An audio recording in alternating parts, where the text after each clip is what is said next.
Okay, so I'm going to show you how to do a labor credit.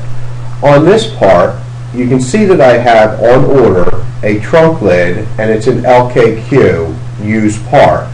So the LKQ company walks through the door, has a trunk lid, there's some damage on it, but you know what, we really need this, and we can go ahead and take care of the damage.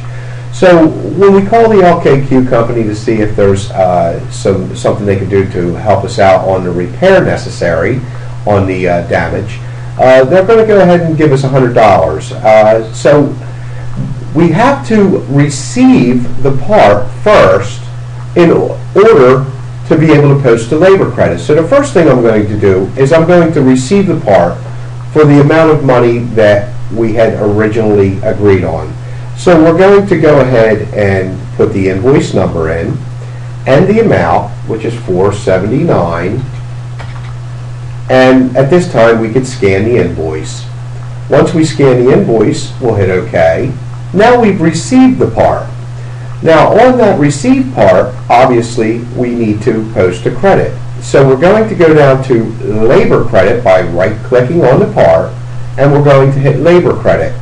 Now from the vendor, you can see it's the LKQ, we need to give the amount that they're going to be returning us to post a credit. So that's going to be $100.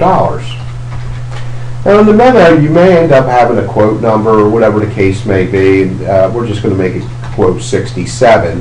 And as you can see, we're going to post a body labor of 1.8 hours, which is going to be our labor rate, so that we can go ahead and put that on the line item automatically, so that the technician that repairs the vehicle will have credit of 1.8 for doing the repair, and we will also be waiting for a credit return to come back to us so that we can take back the credit and post it to our account. So in this being said, we're going to go ahead and hit OK. And as you can see, I have here a labor credit that when the LKQ company sends us the credit, what we'll do is we'll go ahead and check mark in the box, and we're going to drag and drop up to credit return. At this time, we can receive the credit for the $100. And I'm going to post it, and now we've received the credit. Thank you. With questions and help that we're providing, I created Peak Performance Coaching. One of the most common responses that I was getting back from the customers that came to us was related to the fact that the webinars were wanting them to be online for an extended period of time so customers could go back and re-listen, learn, and go through the topics that were covered. Well, as we looked into, investigating into the possibilities and trying to see what we could offer for the webinar, we basically found that there's some real challenges due to the bandwidth and length of a webinar, as well as the security to get logins and to get people into the system to be able to watch it. So what we came up with is, in addition to that, was instances where there were more questions on what the customer desired, and it wasn't always needed that they see the entire webinar, but more related to having detailed and available access to those topics that they wanted to share with staff members that weren't able to attend. So that's where the Peak Performance is going to provide you with that option. So beginning next week, you will have access to our secure YouTube channel and to view exactly what I described.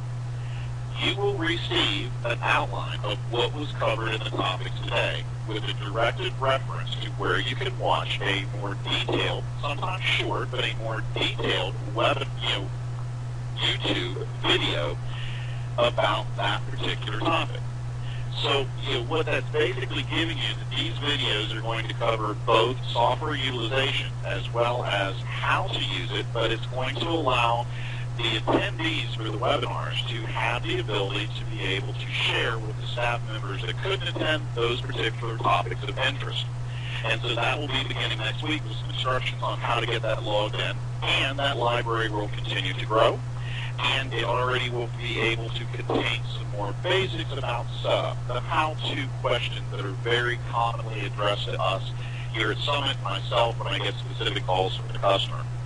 I'll be constantly adding videos to the site as we perform more and more of the utilization audits that will be performed by myself or your business development manager in your territory, to look at how you as individuals are utilizing the software and coming up to what are the areas that are most commonly in need of providing you with assistance or direction to utilize your investment more fully. The other concern that was covered was basically the speed and detail that I cruised through these webinars. I wanted to provide last year, we just try and push as much information into that 1 hour that was presented as possible because I wanted to take up the smallest amounts of your very, very busy day.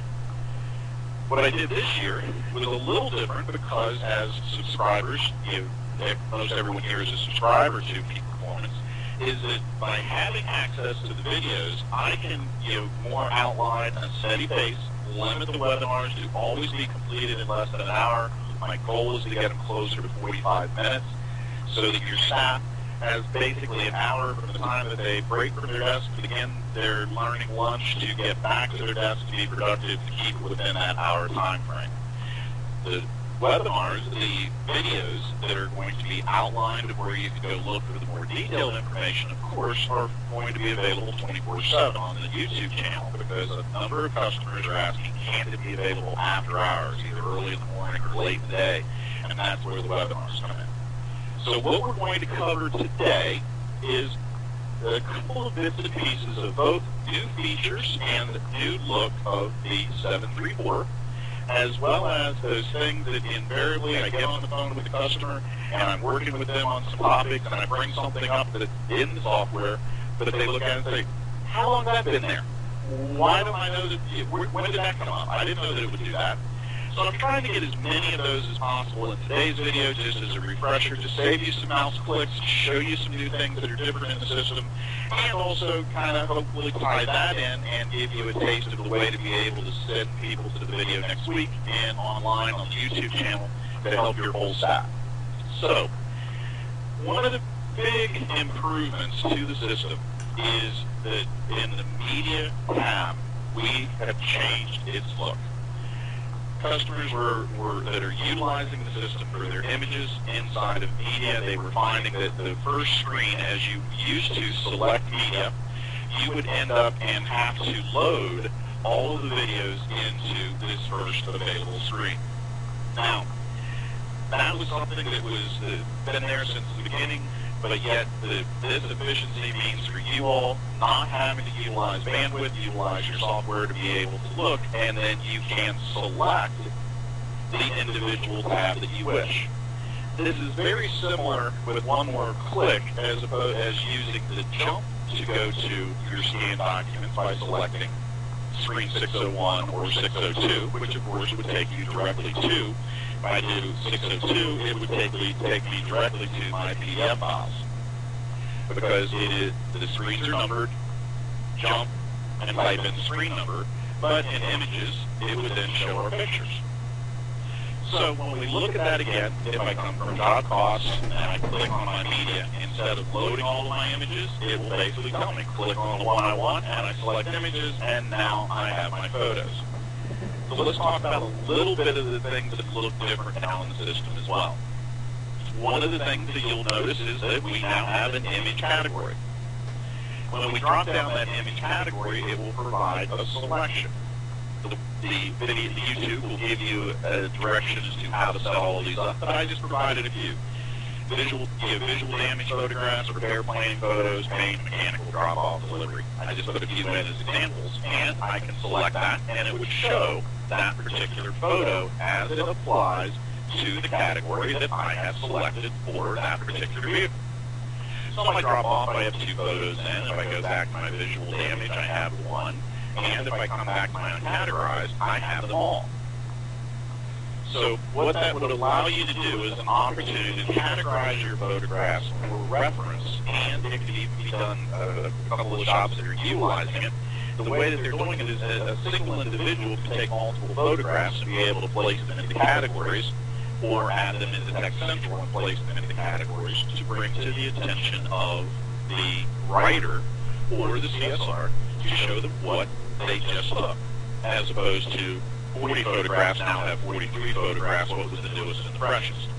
And the way that that's done is I can select the photo that I wish to work with, I right-click, and here it opens up the window, and of course, used in production, most of us that are doing images are familiar, and I can add, but here where it says copy, I would copy to the category, and it would open that up. I would select the category I wish to work with, and would select OK. And it will give me an image copy. So if you notice, even though I would move from location to location inside my descriptions, and would be looking at these different images, I can always go back to uncategorize because all of the photos are there.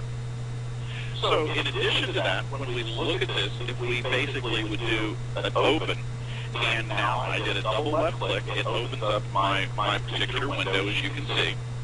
But one of the new features, if I wanted more detailed information, say in these areas that you're looking, I'll go slowly on my mouse click, but if you look toward the front bumper, you'll see kind of a target. And that target would allow me to left click and hold, and I open up a window, and you can see it kind of creating an outline, and I let go, and it will automatically zoom to that location where the image was located inside my left click.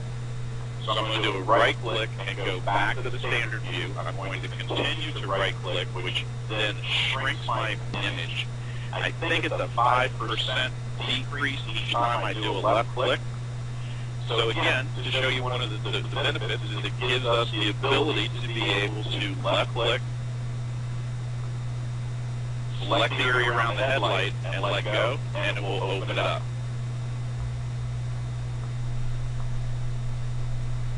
And so what we would be looking at is that is going to provide you with some information and ability to be able to right-click to decrease, left-click to zoom to save you some time and being able to center the photograph, as well as you can use your scrolling key on your mouse to increase and decrease. So a number of really good features inside that particular piece, and there are some others that we'll mention inside Text Central that helps to speed the access of what's available. Now, there are also some items that have happened concerning image loading that is allowing it to load substantially quicker in the system for you.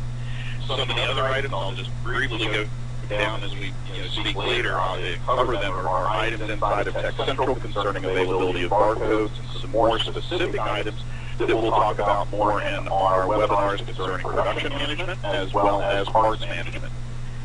So from a real usage perspective, this gives us the ability to work within each of the particular areas as we move through and looking at our scanned documents.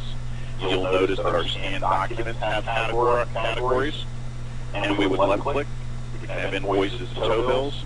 And you'll notice that as we move into the PDFs, we can have the PDF files, and you can have customer documents, insurance documents, and internal documents as an example.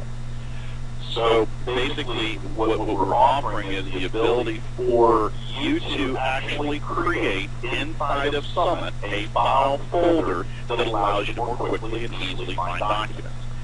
Most commonly used that we find are the fact that the scanned documents, you can separate tow bills, separate invoices, as well as in imaging to be able to categorize them in a particular area. So let's go up to the top and talk about a few items, and these are ones that have been in Summit for a while, but are the most commonly I won't say misused, but commonly missed in their utilization. So I want to touch on some things and make sure that everyone remembers that inside of Summit Mail, I'm on my upper header in the upper left-hand corner, that you'll basically see that my cursor is selecting the envelope and I left click. If there are times that people will uncheck this box, And if you uncheck this box, it will not save the note into the repair order. The advantage of saving it into the repair order is we can utilize the inter-office email to send an email to someone within our organization, and I usually go in here and put the customer's name in the subject just to make it easier, and put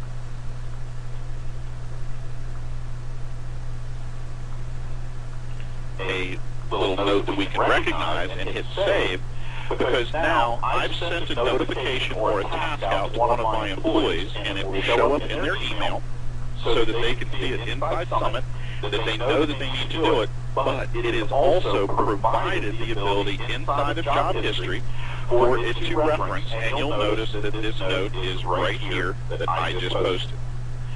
So the desire is for people to remember, save yourself some time, utilize Summit to speak inside the repair order to your staff members specifically about that repair order, because it will make it faster and easier to track that within an individual repair order. So, other items that we're going to move across those that right now is getting to be a little unusual. I'm just going to click on another repair order, and going to be more and more commonly used, but is unusual that people remember. Because if I go to my admin right now and select admin on this particular repair order, you'll notice that I have some information listed in this particular repair order. And I also, if I go back in and I'll pick, Lord Douglas here, and I'll go to my admin, you'll notice that I have my admin information completed.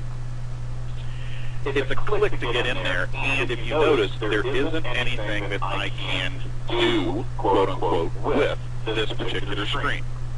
But if I were to be in jobs and know that I need to contact an individual at this time, watch that when I go up here to the business card quick contact and left click, you will notice that everything that was populated inside that admin field is now carried over into my quick contact information. I have an unverified rental, I have my insurance company email information, I have my SMS text portion, as well as my email address, as well as all of my telephone numbers.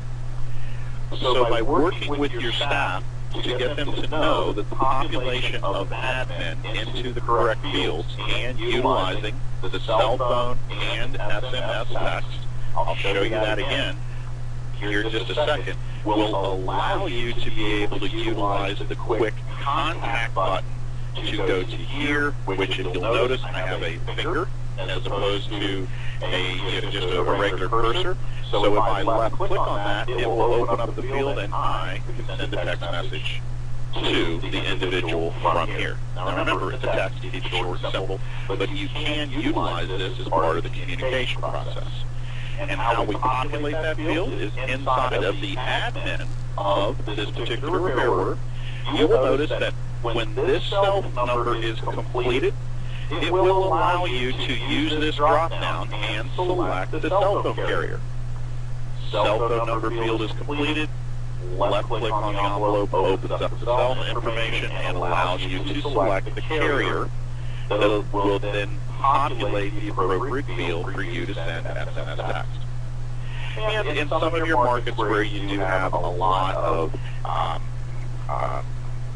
pay-as-you-go phones, you normally might not find that particular vendor in the drop-down, but if you investigate who the service is provided by, you can usually find within the listing here the correct contacts. And again, it's not a perfect world. You can't pick all 500 carriers, but you normally can find who is providing the service and they're satisfactory. So, in that communication, you will notice that we have communication listed here. That is where it is referencing contact via here. So the desire is to save yourself clicks, have your staff members know and remember that they can utilize Summit as the repository of all information about the repair order, which will allow them to be able to use it more effectively. So, for example, please remember that if I select the repair order, find the repair order, and you can use the search, which is escape or backspace to find it, would allow us to go here and see contact via cell phone. All I have to do is click on the quick contact, and I've got the cell phone number to be able to make my outgoing telephone call. without having to go to the various button pushes to get internal. I can see that contact information just by a left click on the quick contact. So let's look at the job history notes real quick. Something that many of you, may not remember, and I, having used the system for a long period of time, was really frustrated the fact when I found out that it would do this, because it's a really, really nice feature, is that as you know, when you post a payment into the notes, it will populate the note that a payment has been received. So, what I tried to, was looking at, which was interesting, is that if I wanted to put delivery notes in a file, for example, I can utilize the upper portion of the screen, and it is something that is personal preference, but I'm finding really nice success of having a customer actually utilize the upper notes so that it puts a date time stamp in chronological order of all of the system-generated notes, making it very easy to follow and keeping it very short, while utilizing the lower left-click expanded notes to put the longer, more detailed information in.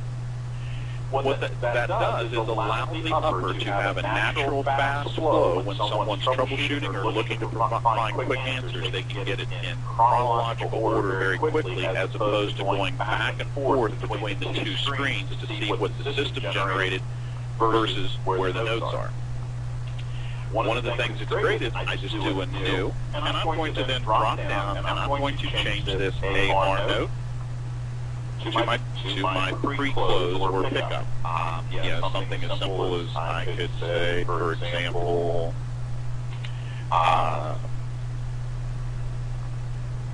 the ticket matches at 3228.52.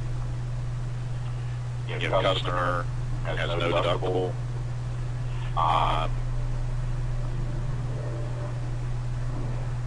Need to correct the original check, sub from Bob. Okay, and so I select save.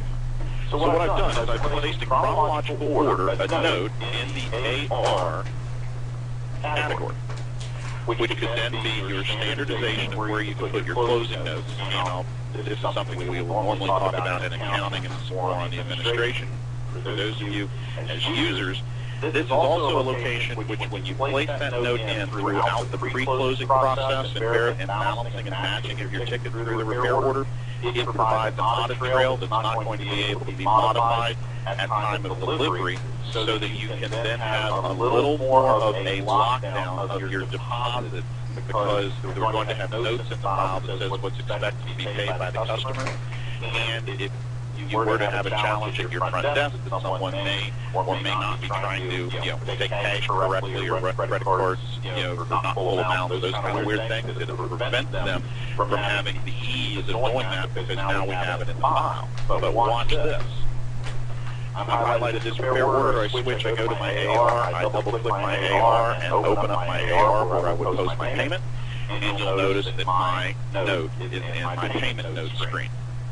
So just as posting a payment into the repair order here will populate the note field, I can populate the note field by the push pins, which then allows me to have an audit trail at time of delivery, because when I go to push my payment, it says it's there. Some may not even recognize that here, looking at the calculation, just reinforcing that the closing notes are a benefit to accounting as well as to each other, to know that the ticket is balanced and matched. So, another item that is very common for us to for me to hear at least, is I need visual cues inside of Summit. Well, it's interesting that I've had long-time users, ones that I would consider to be very advanced users of the system in some areas, are saying, well, I need to be able to sort my screen. Why can't I sort my screen or look at cars that are late or overdue? Well, we know that the dashboard is able for us to left-click, and it will tell us how many vehicles are to be delivered or late, and I can left-click, and it will show me that these two are late, the ones that are in red, and these two are due to be delivered. But also, in looking at this screen, you'll notice that I have colors in the production. We'll discuss more of that about the production process, and each of us, as myself or the BDM, can assist you in doing actual process mapping to get good, sound, linear process, PCEs if you're Exxon Nobel, Greenbelt if you're using, if you're looking at, from a PPG approach, Sherwin-Williams' approach of the lead, you're all looking at having a linear flow of our process. If we label those correctly, we can then actually highlight them in colors to identify that, my example, green means that we are producing body labor. If we are in blue, that means that we have the responsibility of the writers to perform either an audit function or not, in this instance, to prepare the paperwork for supplement presentation. So the visual cues as to where it is in production planning can be duplicated in colors, as opposed to just having a different color for every department. Have the type of production that is being applied utilizing those colors. We also look, if we go here, this is an area that some of us forget. I will admit it as a user, I didn't even use it as much as I should have, is that if I go to left click, I'm at the top of the screen, all the way up in the header, left click, you'll notice that the drop down appears and allows me to select tomorrow. And now I have vehicles that are today, and earlier, as well as tomorrow, as scheduled out. I left click and drop to 2 days out. You'll notice I add a few more, and you notice if I drop again and go 4 days out, I add 4 more. Or I go back to my all dates and I have all of my repair orders in.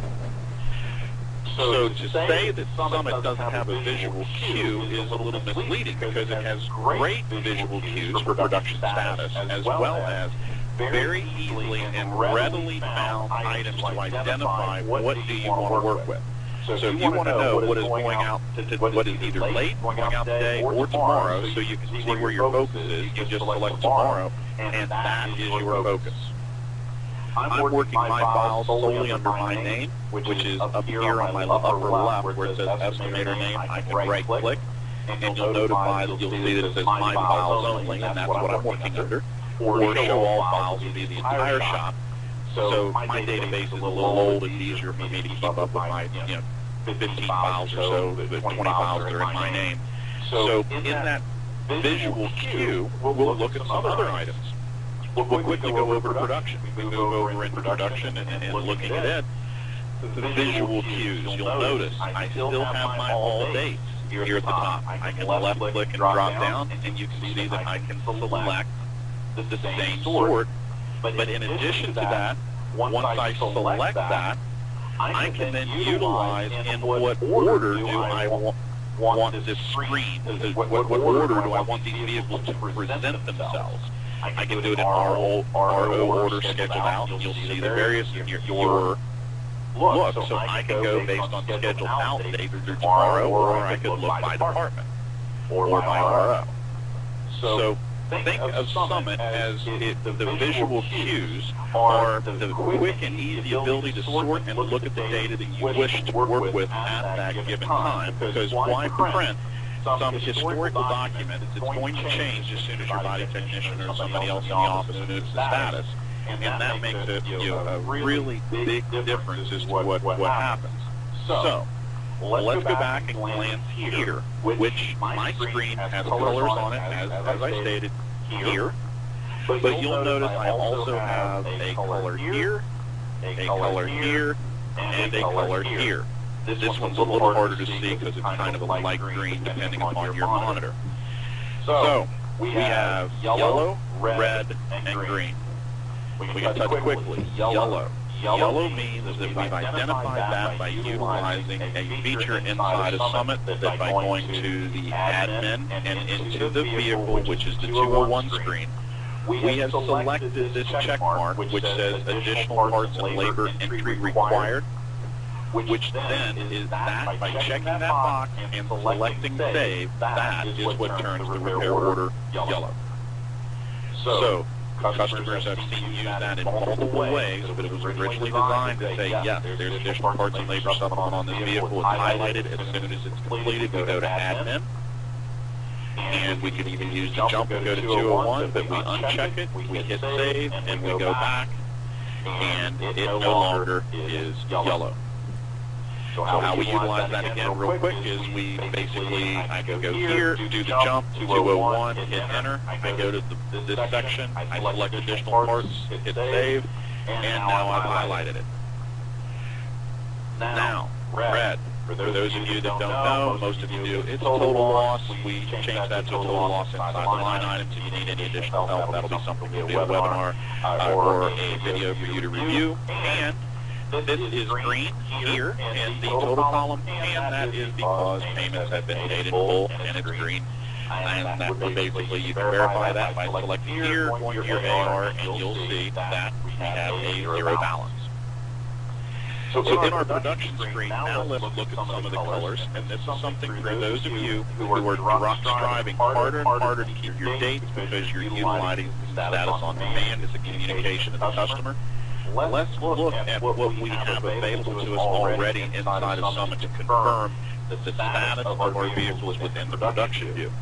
If you'll notice, and look closely, I'm going to basically change my order, and I'm going to go based upon the scheduled out dates, and we can look at the scheduled out dates as my order.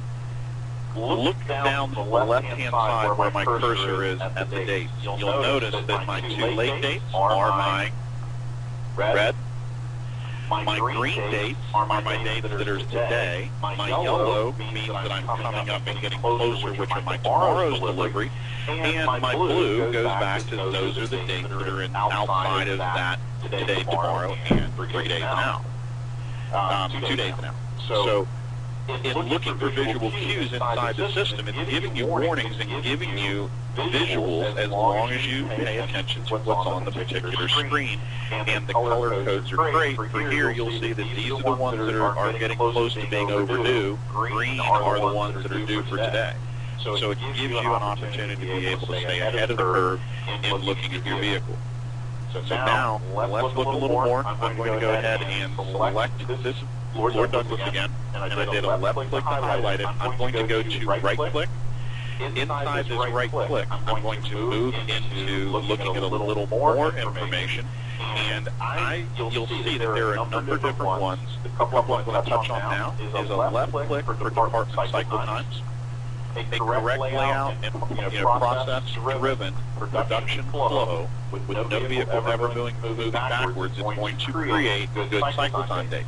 And you'll notice that it took me 268 days to reassemble the vehicle, which usually means we had a parts issue. Just kidding. As I said, my database is stale. It gives you some numbers and some ideas. But you also have the opportunity to do a right click and configure your production view. And the SIP that is listed here is basically defaulting to sales, labor, throughput, or we can hide it entirely. And if you notice these hide upper or lowers, if you believe that the screen is busier than you want for whatever reason, you could just select it and change, and it would either hide the lower or the upper of your particular production views. So please, be careful with utilizing that, because I believe that each of the individual's uppers and lowers are very powerful tools in which it would work. So now that we've gone through all the colors, let's look at a few of the newer items that's making 734 look a little different than you're used to, so that you can actually pay close attention to it. If you'll notice, we have estimate number listed up here for those of you that are utilizing exporting photos out of Summit into your estimated system, make a fast file structure. When we now look here, you will see that it's year, make, and model, as opposed to where if you had a long color, you were cut off on your information that was there. When we look at the information here in the header as well, you'll notice under current tech it's underlined. Please play with some of these and see what they do, because if you do a right click on the current tech, you can do a left click and print a job worksheet.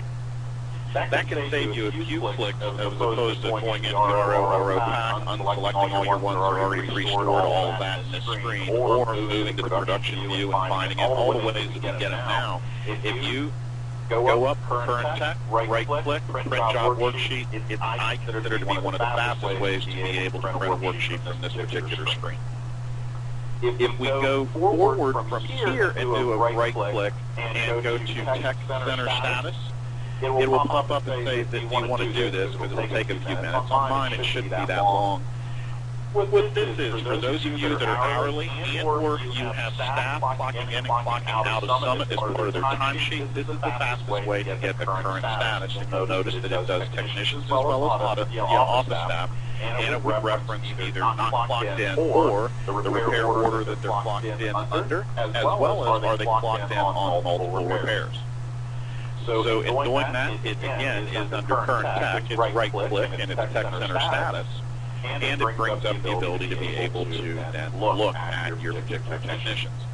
In that same right click, if the technician filter, we'll get into that.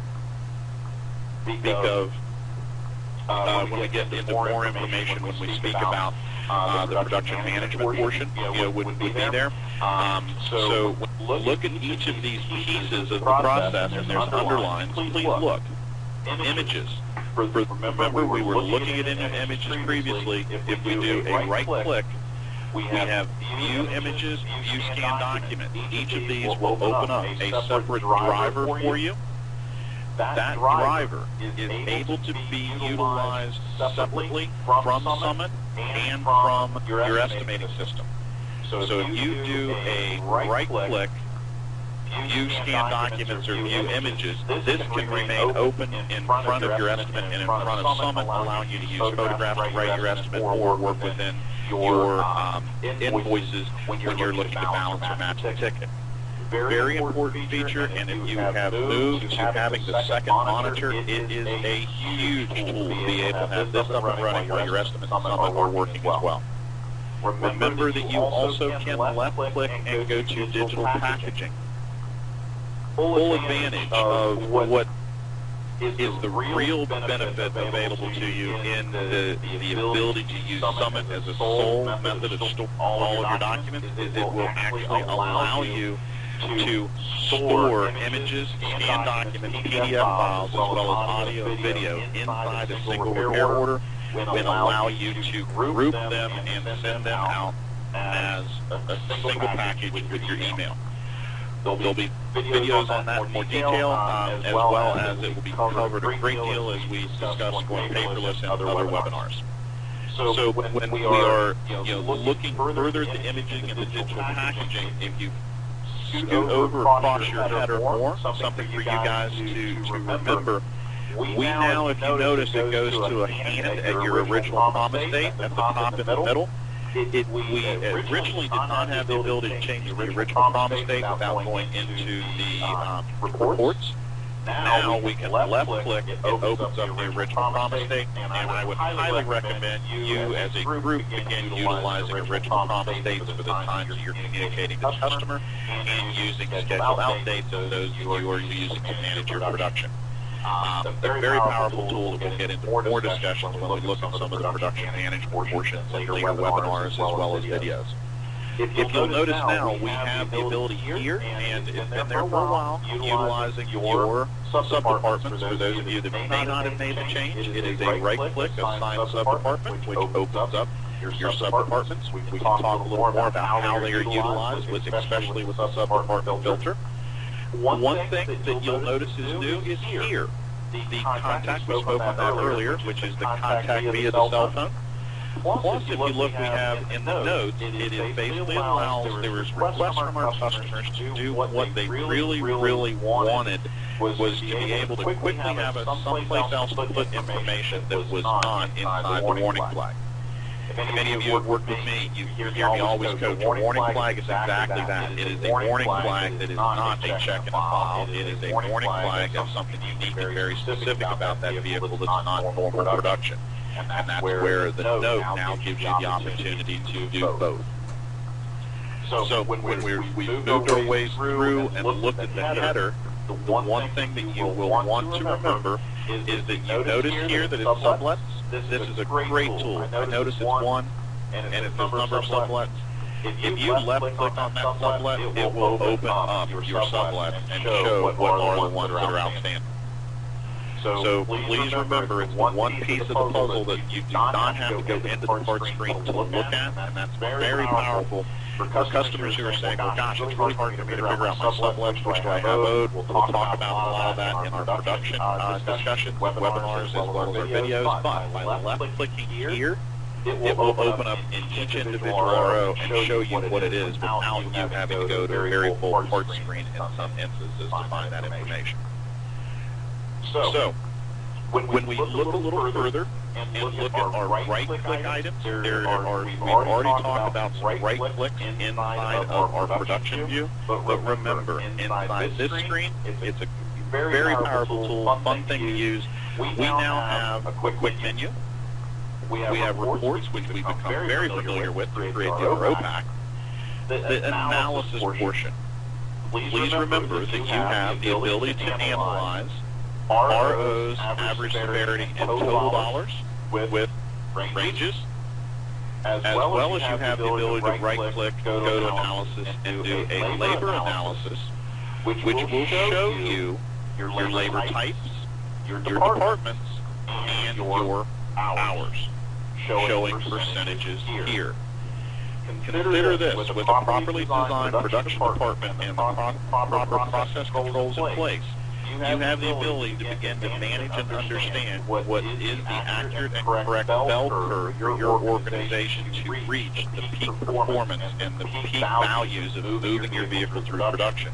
And when I say bell curve, it is where within your repair planning, authorization, waiting on your parts and available labor, producing the labor, and then reassembling the labor and getting it finished and back out the door, what does that natural curve look like where you are the most efficient and your staff is the most efficient?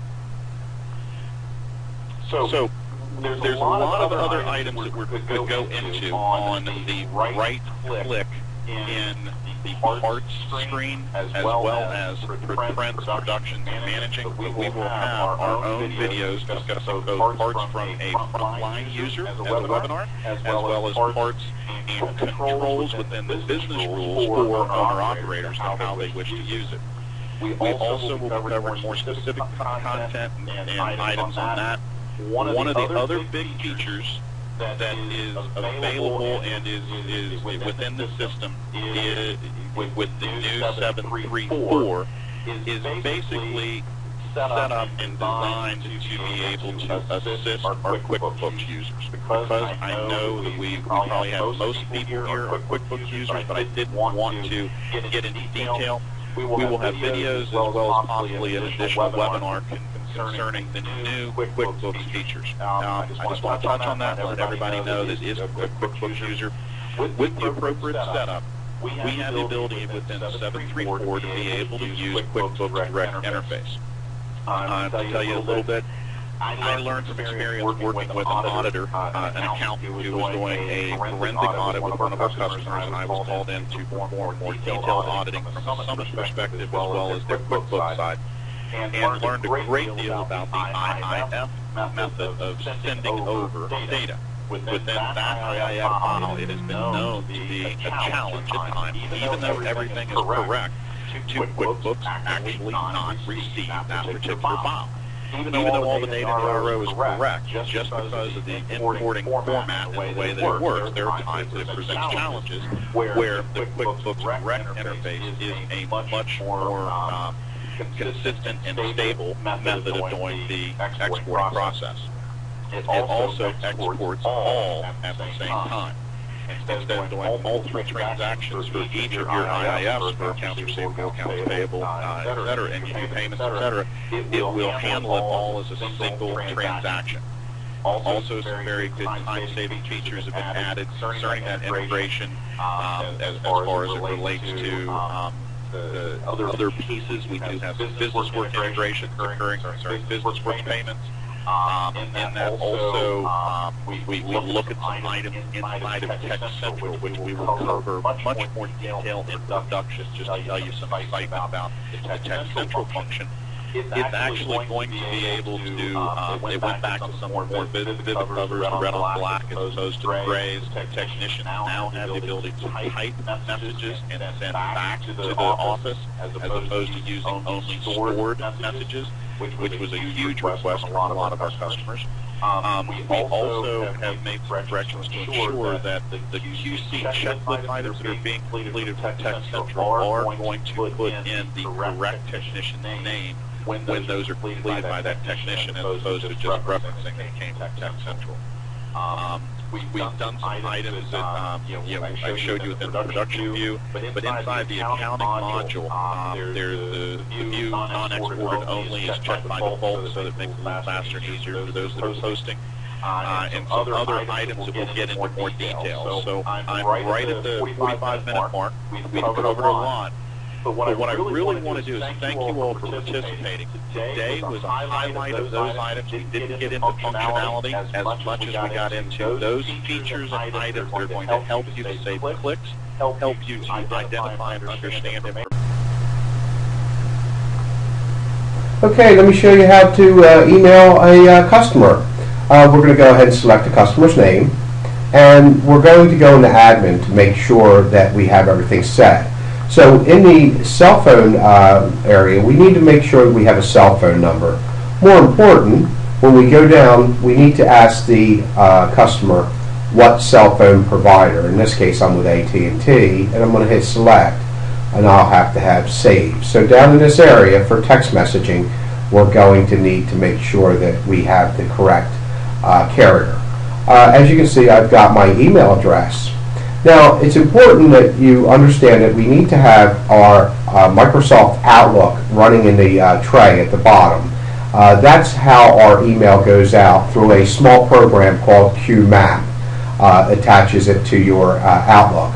So in order to send a text message, I will right-click, go down to Send Text, and here's my message. Of course, I would put my subject and my message to the customer. If you have this check mark here in saving in expanded notes, as soon as I hit save, that also is the send, you're going to have a window that pops up from QMAP that'll say log in. So obviously you're going to log in, and then it's going to ask you to send if you want to send. You go ahead and send. As soon as you send, it goes right out of your Outlook, and at this time, I'm just going to hit cancel, but I want you to understand that, see here in the expanded notes, as soon as you send that message, there's no need to go to the expanded notes and then type a note that you had went ahead and communicated with the customer. It's automatically going to go here, and all you would do is go in and save it.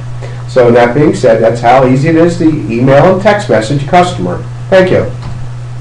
Okay, we're going to go ahead and show you how to open a estimate and turn it into an open repair order.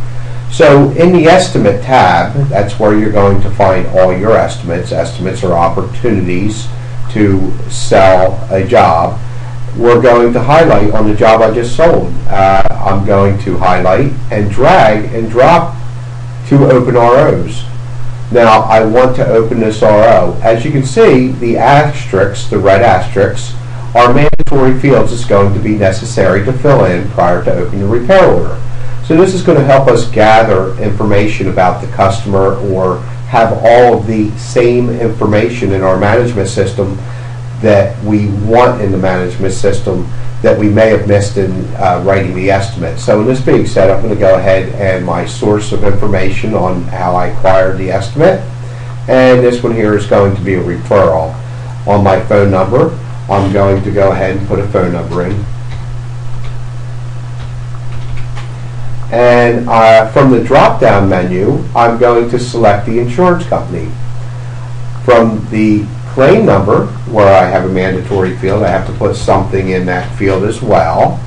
So we have a claim number. And it's important where the estimator will come over from the estimating system, but you really want to take it from the drop-down menu of the estimator.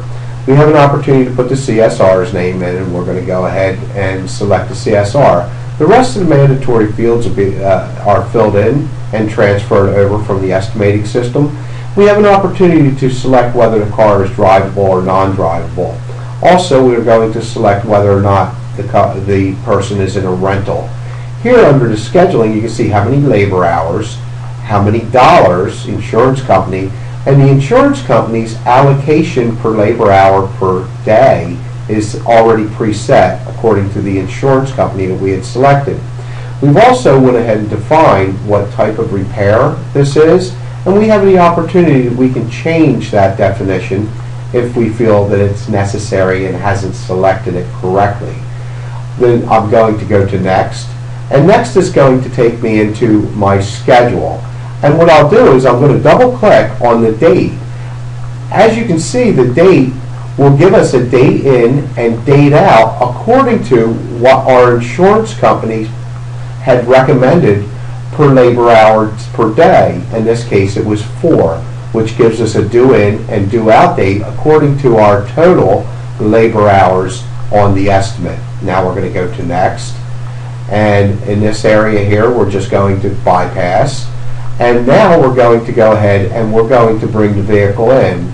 So in this case the vehicle is scheduled in, and this gives us an opportunity to highlight a method of how the customer would like to be communicated with. In this case it's going to be by cell phone, and the other is how frequently. We're going to go ahead and do a follow-up call as the vehicle goes through the production steps. From there we're going to hit finish and close, and at that time we will have opened a repair order in the scheduled in field. Under the open ROs you will find the person's repair order has just opened. Now from that area you want to go in and immediately into the line items, and you want to scrub the line items. And let me show you why I mean this. Here we have hazardous waste that come over, flex additive, cover car, and they have no type. Anything that's associated with a dollar value has to have a type. If your scrubber is built correctly, you would be able to go in, hit scrub, right click, and execute the scrub engine. What's going to happen is if that's built correctly, it's going to give us an opportunity to put everything in the correct order where you want that type in accounting. In this case, in flex additive, I certainly don't want that in sublet, so I'm going to go ahead and I'm going to select that as shop supplies. Now I can go back and correct it in my scrubber to where each time it sees flex additive written exactly this way, it's going to default it to shop supplies. That should do. Thank you. Okay, I'm going to show you how to do a overall parts discount. So I'm going to highlight the estimate that I want to reflect the discount on. I'm going to go to the line items, and as you can see we have parts on the estimate. I'm going to go to auto, and in the auto area you're going to see apply overall discount. We're going to take a 20% discount on the new parts, which are taxable, and we're going to hit save. At that time I've just brought in a parts discount on my new parts for $65.57, and I'm going to recalculate it this time, and now I've reflected my parts discount. Thank you. Okay, we're going to go ahead and show you how to print a credit return memo or credit return slip. On this trunk lid, I want to print a credit return memo. So I'm going to go up to the tab that's credit return, and I'm going to go to print. Now I have my credit return. I'm going to hit save, and in this box you're going to check mark credit return memo, run report, and you'll be able to see that this is your memo. So you can print it, email, fax it, print 2 copies, one with a par, possibly one with your file, and that should do for our credit return memo. Okay, I want to show you how to transfer cost and why this happens. I had received parts, and on the parts order there was an additional emblem that came in that was needed for the vehicle. I went ahead and created a 99 line by adding that part in so that I could receive my parts, so my invoice and my parts would be able to match on our receive. So at this time I went ahead and I put the emblem on my estimate and synchronize it to Summit. So I need to transfer cost from the emblem that I received to the emblem that I have no cost associated with that I've just put on my estimate. So this time I'm going to check mark the box that I want to transfer cost, and I'm going to highlight the emblem that I'm going to transfer cost up to. So at this time I'm going to hit transfer, and it says, do I want to transfer the cost to the emblem? See, this emblem here has a cost of $34.85 to the emblem that I had put on my estimate that has no cost associated with it at this time. And I'm going to hit yes. At this time it says, cost is transferred successfully. Do you want to delete the old line? Yes, I want to delete the old line. Now I've transferred the cost to the emblem on line 6, and I've removed the 99 line that I've added, giving me just the cost associated with this emblem. There's no longer an additional cost on this invoice or on this estimate of repair or parts that's not associated with line items. Thank you. Okay, now I'm going to show you how to do a credit return. What you're going to do is we're going to return this trunk lid. So I'm going to tag the box, I'm going to highlight, click on, left mouse click, and drag and drop the part to credit return. Now, you have an opportunity to return only, return and reorder, receive credit, or cancel. In this case, I'm going to return and I'm going to reorder the part. So it asks me, do you want to return and reorder? Yes. Now, this box is going to come up and ask you, why are we returning the part? So I'm going to return it because it's a damaged part. If the part has been picked up from your location and taken back with the vendor, you're going to put a check mark in the box that says the part has been picked up. In this case, I'm going to deselect because the part is still here. I'm going to go to Save, and it's going to return and reorder. As you can see, I have a trunk lid returned. The part is still on my property, and at this time I've reordered, and now I have it a status as on order. Now if the part is picked up later, you will check mark the box so you can show that it has been returned. If it's been returned, I'm going to show you how to relieve it from your statement. You're going to put a check mark in the box. You're going to drag and drop it back up to credit return. Now at this time I'm going to receive the credit from the vendor. So I'm going to hit OK, and this is going to give me my credit. I can scan the credit return in, so it will appear in the Media tab under Scan Documents. In this case, I'm going to now hit Save.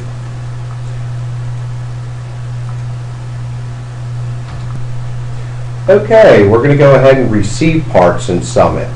So what I like to do is, again, I like to go up and I like to select new parts, and it'll give me a list of just the new parts. So now I have a list of just the new parts.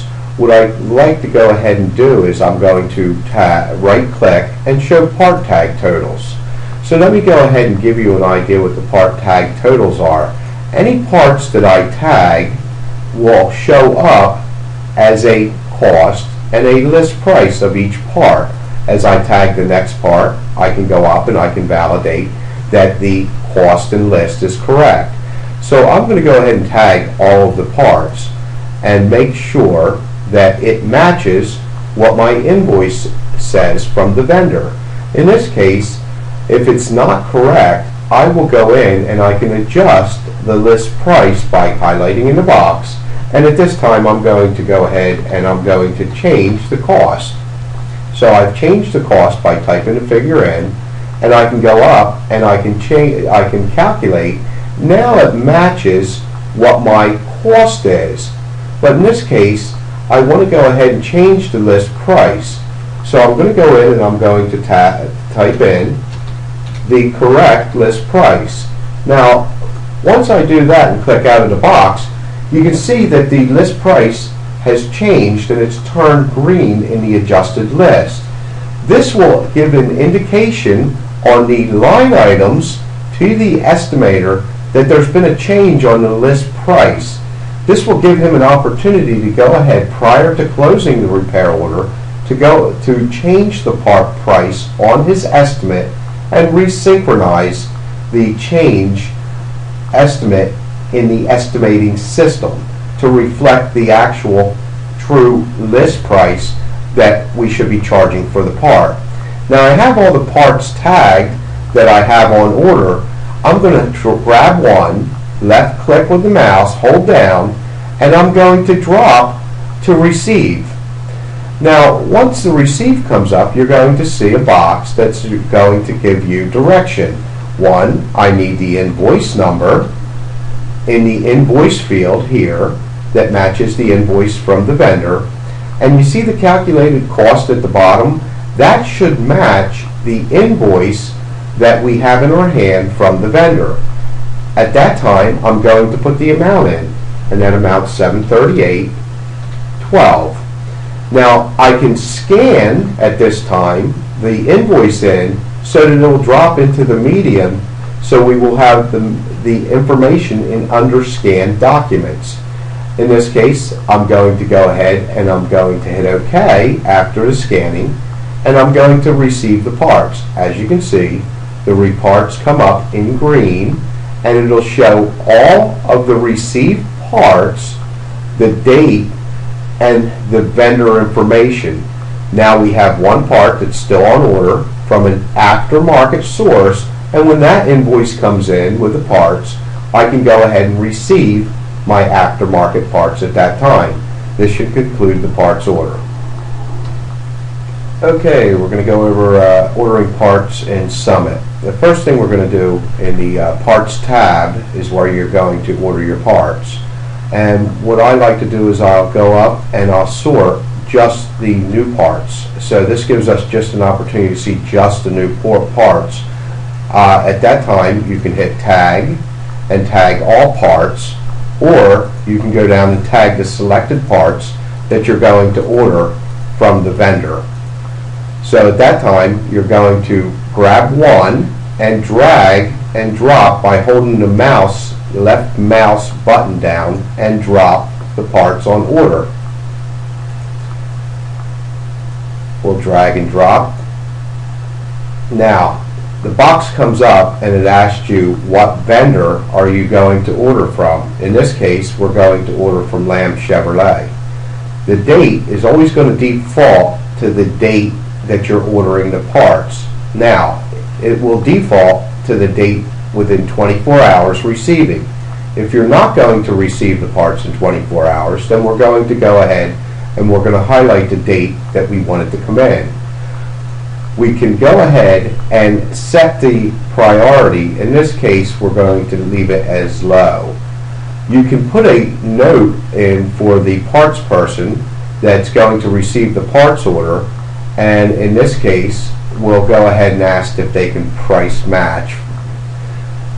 By having the check mark in the box here, where you see print, it's going to go ahead and bring the next screen up. Now I'm going to hit OK.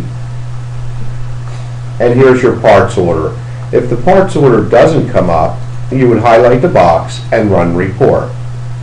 You can fax, email, print, or turn it into a PDF so that you can attach it to an email. At this time, I'm going to go ahead and print.